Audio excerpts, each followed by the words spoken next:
Questão 125. As larvas do inseto do bicho da farinha, o Tenebrio molitor, conseguem se alimentar de isopor descartado, são as pestes mesmo, poliestireno expandido, né, o isopor, transformando em dióxido de carbono e outros componentes. A bacia, né? Uma bacia, senhor. Ele está dizendo que isso aqui é uma bacia, isso aqui é uma latinha. Fala lata. É a lata. Dessa forma, essas larvas contribuem para a redução dos impactos negativos causados pelo acúmulo de isopor no ambiente. Beleza? Então ele vai, como ela vai, né, se alimentar de isopor, ela vai diminuir a quantidade de isopor no ambiente. E aí vem mais uma vez conceito, muito conceito. A redução dos impactos causados pelo acúmulo do isopor é resultante de qual processo desempenhado pelas larvas do bicho da farinha. Então esse bicho, essas larvas estão se alimentando disso que está poluindo, né, de um poluente. E qual o nome disso? A bioindicação? Não. O que é bioindicação? Quando você utiliza um ser vivo para lhe dar uma informação, indicar algo. Exemplo. Sabe quando você passa numa lagoa, no rio, tá certo? E tem muita planta aquática, o pessoal chama às vezes de pasta, tá certo? Ou agora me fugiu o nome, eu acho que é o pessoal alguns chamam de pata de boi, não lembro, tá certo?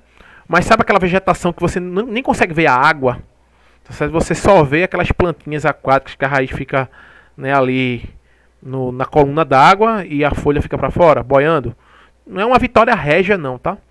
São aquelas plantinhas menores. Tá certo? Lá na minha regiãozinha lá de Limoeiro, o pessoal chama de pasta. Ah, tá com muita pasta. Certo? Essa planta, essas plantas aquáticas, elas são bioindicadores. Que é isso? Ela está indicando que aquele corpo d'água, aquele rio ou aquela lagoa está muito poluída. Porque tem muita matéria orgânica que está dando condições dela crescer. Tá certo? Então isso seria bioindicação. Biomarcação é basicamente quase que a mesma coisa, tá certo? Você pode utilizar a biomarcação também para molecular, que é lá, por exemplo, aquela questão que a gente viu, tá certo? Que é quando eu uso uma biomolécula e eu marco o cromossomo. Isso pode ser chamado de biomarcação, tá certo? Letra C, biodegradação. Você está utilizando um ser vivo para degradar algo.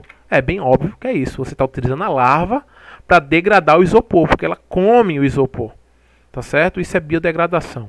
Você pode utilizar bactérias para ou leveduras para se alimentar de certas substâncias também, tá certo? Antes de liberar um determinado resíduo líquido, tá certo, no ambiente. Letra D, o que é bioacumulação? É quando você tem acumulação de certas substâncias, tá certo, em seres vivos. Exemplo, quando você tem mercúrio na água e esse mercúrio se acumula nos peixes. Tá certo? Isso é uma bioacumulação. Metal pesado é um exemplo bem clássico. E aí quando o pescador vai lá e vai se alimentar do peixe, né? Aquele peixe está cheio de mercúrio devido à bioacumulação. Tá certo? Isso aconteceu lá no desastre de Mariana, no desastre de Brumadinho. Você vai ter por muito tempo, tá certo, animais aquáticos acumulando substâncias, tá certo, como metais pesados. E isso, o nome disso é bioacumulação.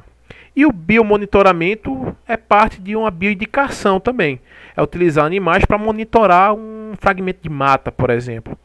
Tá certo? Eu trabalhei com isso no doutorado, onde eu me utilizava de populações de besouros, eu analisava a genética e eu conseguia, analisando a genética desses insetos, monitorar como que estava o estágio, as condições de preservação daquela mata. Que é meio óbvio, né? Se a mata está preservada, eu vou ter uma diversidade genética maior. Se a mata está degradada, eu tenho uma diversidade genética menor. A população está mais fraca em alelos, em diversidade genética.